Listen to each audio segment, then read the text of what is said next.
Welcome to God's country. Well, it's almost Friday the 13th again, so I should probably tell you another one of those stories. And yes, Jason's in this one. Here's Friday the 13th, part 2. Okay, let's settle down. But I'm gonna give it to you straight about Jason. So it's 2 months later, and we meet back up with Alice, who's having nightmares about her attack with Mrs. Voorhees. You mean all the time she could have killed her but chose to run away when she had the upper hand? You mean that attack?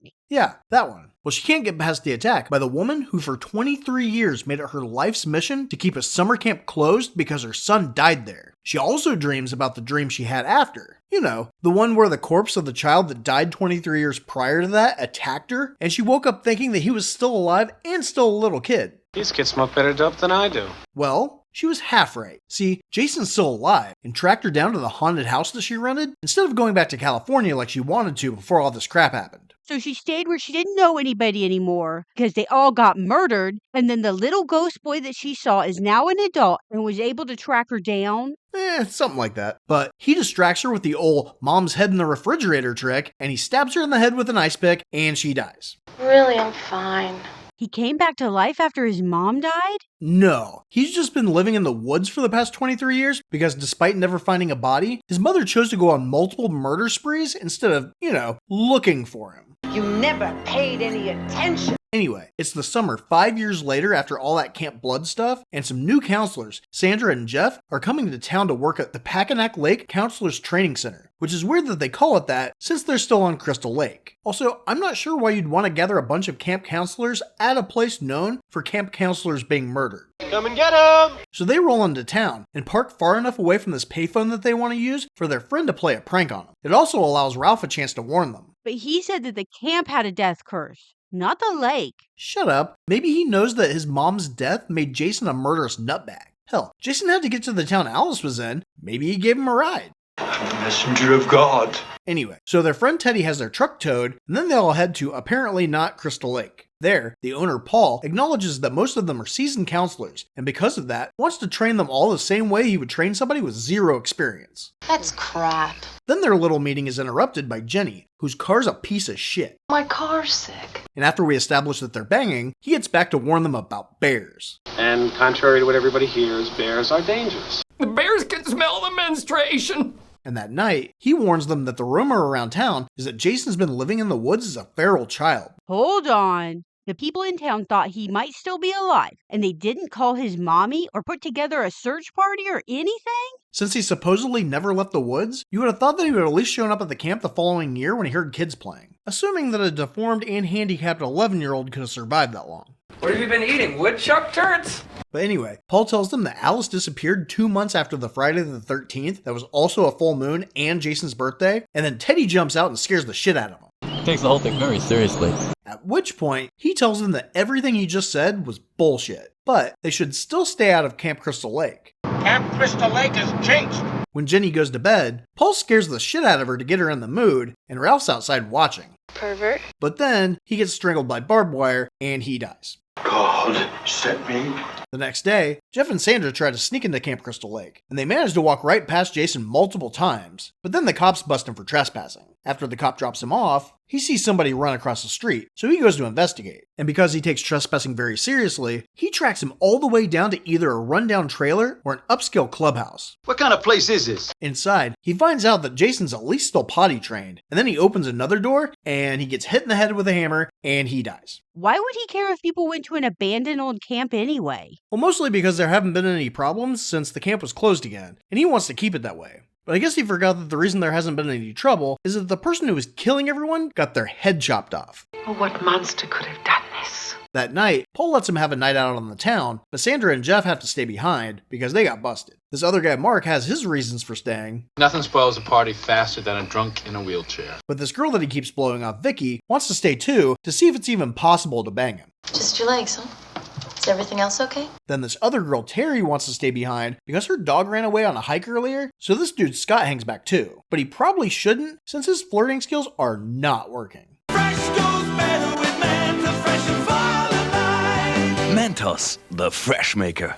And since those didn't work, he steals her clothes while she's skinny dipping. She runs after him, and he gets caught in a snare. And while she goes to get a knife to cut him down, Jason shows up, and he dies. I'm striking out all over the place. Then she comes back, finds him dead, and then she dies. Wait, she went swimming after she found her dog, right? No, her dog's been missing all day, and she has barely given a shit. Muffin? Harry, lunch! Okay, I'm coming. But before she went swimming, she just called out its name, and when it didn't show up, she's like, well, I guess there's nothing more I can do. Whoa. She gave up looking for it after calling it like one time, and then she just went swimming like a goon and waited? You got a pet. You got a responsibility. If your dog is lost, you just don't call it quits. You get your ass out there and you find that fucking dog. What's that?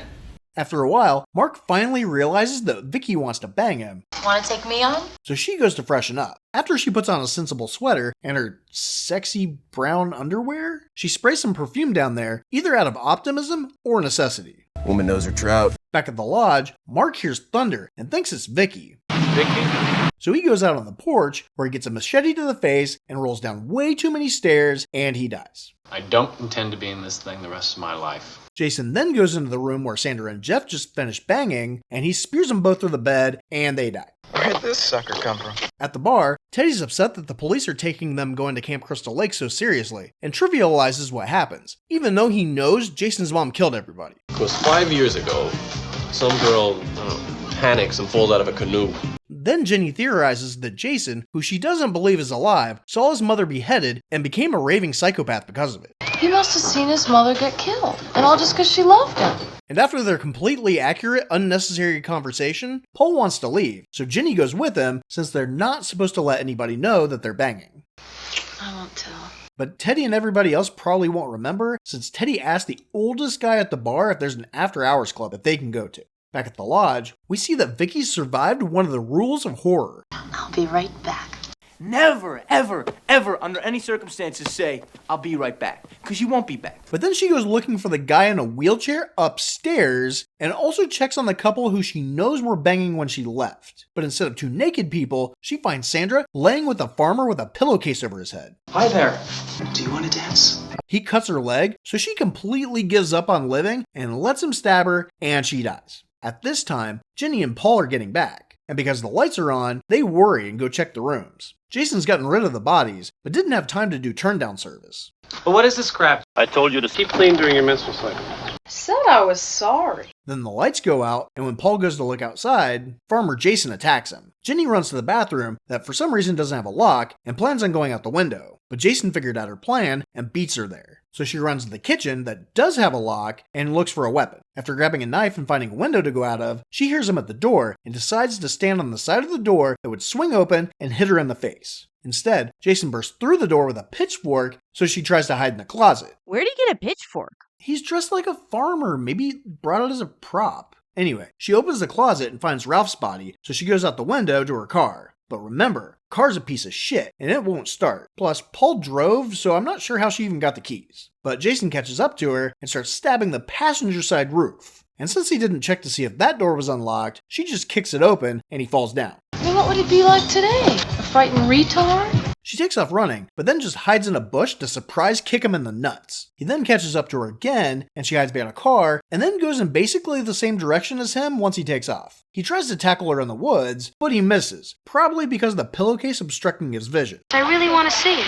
But then he gets back up to chase her some more, but she's just hiding behind a tree and runs the other way this time. But he must have figured this out and heads back to the camp too. He also beelines straight to the cabin she's hiding in. Cheater. Unfortunately, a rat comes over to her and she pees herself. Now, she doesn't make any noise, so I can only assume that he smells it. What is that smell? Maybe she had asparagus for dinner, but he turns around and knows exactly where she is. But he pulls a sneaky and makes her think he's gone, but he's actually just on a chair, but it breaks and he misses her, breaking his pitchfork. So she grabs a chainsaw that she had in her bedroom for some reason, and when that doesn't work, she goes all WWE on him and hits him with a chair. And instead of restarting the chainsaw and painting the wall with his blood, she just leaves and runs into the woods. Stupid final girl. Being a counselor isn't the gravy summer job everybody thinks it is. Somehow, she comes across the ramshackle meth lab that Jason lives in and goes in to look for help. But Jason's right behind her, and she goes into a room that has a shrine to his mom, including her severed head and sensible sweater. Meaning that when he came across his mom's dead body, his first thought was to see what those titties look like. Oh, shut up, jerk.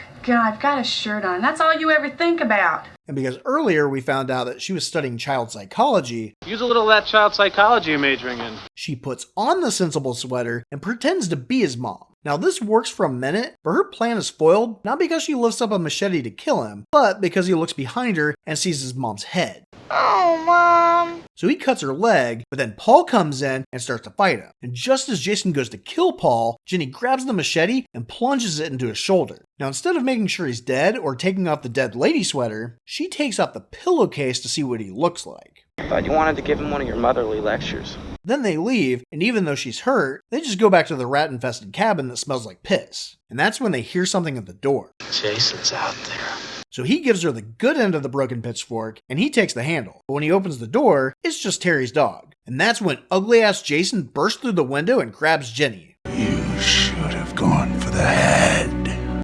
But then she wakes up in the morning being put into an ambulance with no sign of Paul. His body was never recovered. Who gives a crap about Paul?